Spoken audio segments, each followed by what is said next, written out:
월드 이 브리핑입니다. 먼저 중국입니다.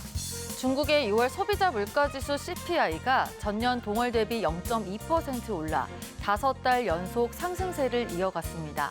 이는 로이터 통신과 블룸버그의 전망치 0.4%보다 0.2%포인트 낮은 건데요. 중국의 소비자 물가는 2월 춘제 효과로 작년 동기 대비 0.7% 상승해 6개월 만에 상승세로 돌아선 이후 상승세를 이어가고 있습니다. 다만 6월의 경우 식품 물가가 2.1% 떨어지며 상승폭을 줄이는 역할을 한 것으로 나타났는데요. 상반기 6달간의 소비자 물가는 지난해 같은 기간 대비 0.1% 상승했습니다.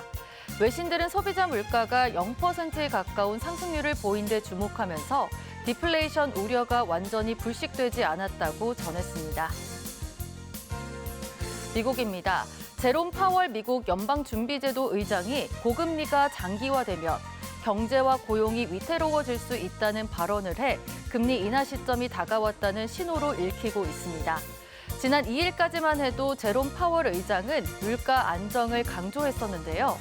최근 발표에 따르면 실업률이 상승하고 구인 건수가 하락하는 등 고용 냉각 조짐이 보이고 있는 상황입니다.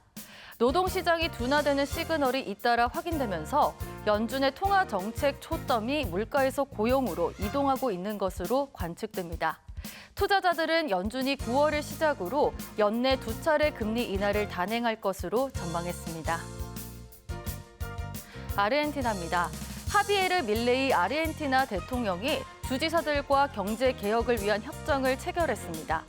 밀레이 대통령은 취임 후 첫 국회 국정연설에서 10개 조항으로 이루어진 5월 협정을 주지사들에게 제시했는데요.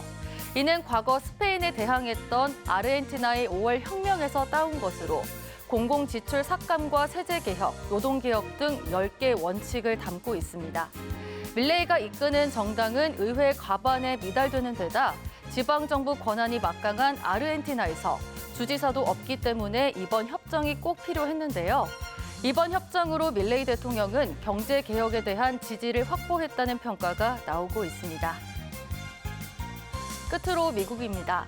세계 최대 소매업체인 월마트가 매장 가격 책정을 둘러싼 집단 소송에 휘말렸습니다. 원고인 요람카는 2022년 일리노이주 월마트 매장에서 구매한 물건 중 일부가 선반에 표시된 가격보다 10에서 15% 더 비쌌다고 주장하며 소송을 제기했는데요.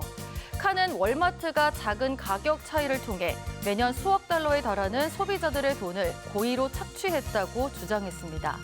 결국 연방항소법원의 판결에 따라 월마트는 현재 조사를 받고 있는데요.